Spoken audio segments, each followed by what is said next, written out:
creepy guy outside my house. To be honest, I had only just remembered this a few days ago.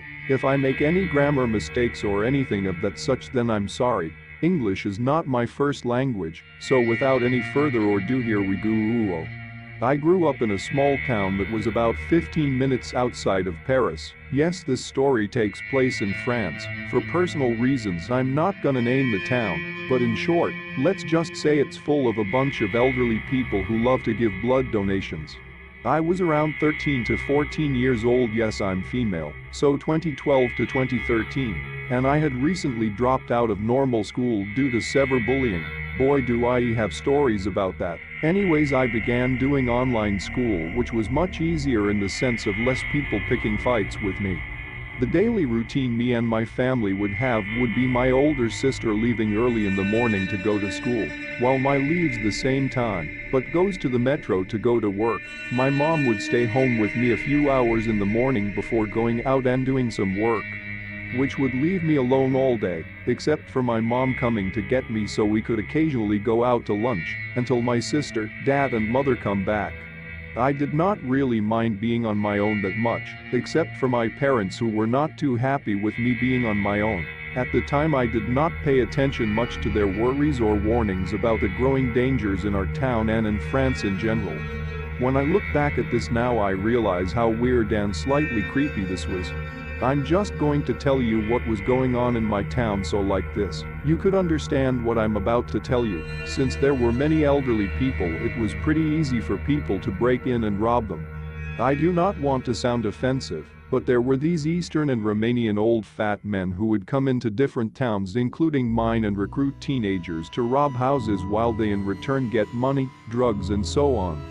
Usually the teenagers would run up and down different streets and ring people's doorbells. Well, I guess I should say fence bells. In France, everyone has a fence around their house, and no, we do not have guns, unless you are a hunter and work at the market or something. But there are still a lot of restrictions, that and police officers have guns. Anyways, the teens would come up to people's houses, ring their doorbell, wait a few minutes, watch the house for a few minutes, then run off. They usually did this to see who would respond. It was a way of checking to see who's home, and if someone is even home or not. When this happens, it's best to call the police. When this happens, the teens try to outrun the cop cars. Sometimes there are fake entrepreneurs who ring people's doorbells and try to get them to open their gates and sell them something. They are really just wanting you to open your gate so they can get in and rob you. Recently, before this incident, an old lady was beaten and robbed because she opened her gate for two police officers. They said they wanted to ask her some questions for a case. They were not real police officers. Now that you know about that, my story will make much more sense now. The teens running up to people's gates was also a very daily to weekly thing, so we were all used to it. I'm quite a curious person, so when the doorbell rang, I peeped my head out of the curtains to see who it was. I have a really good memory, so I still remember what this guy looked like. He had one of those American high school sports team red and white hoodie thing. Sorry, I do not know what that's called. His hair was slightly spiky from what looked like hair gel, and he wore dark blue skinny jeans with some white sneakers. Personally, I do not think he saw me at the time, since I just stuck my head through the curtains for a few seconds. I know my parents told me to call the police, but I did not feel threatened. Besides, he must have known the call the police routine by now. Eventually he left and I went on with my work. The next couple of weeks I had see him come up and ring the doorbell, wait, scan the house, then leave. This started to happen more and more frequently, and I still never called the police on him. I guess I figured that if something were to happen, I had used my taekwondo on him and his buddies. But I highly doubted something would happen. On some days he would come early in the morning and watch my father and older sister leave the house, while he just stood there watching them. Then he had come back when my mom would leave the house in our family car and watch her drive away. I still did not think any of this was that suspicious or anything bad. It soon got to the point he would just stand outside the house, across the road, just watching and scanning the house for hours on end, till my mom would come home. One day I saw him in his usual spot across the street, just staring at the house again. He must have been there for a few hours, until a black tinted window car pulled up.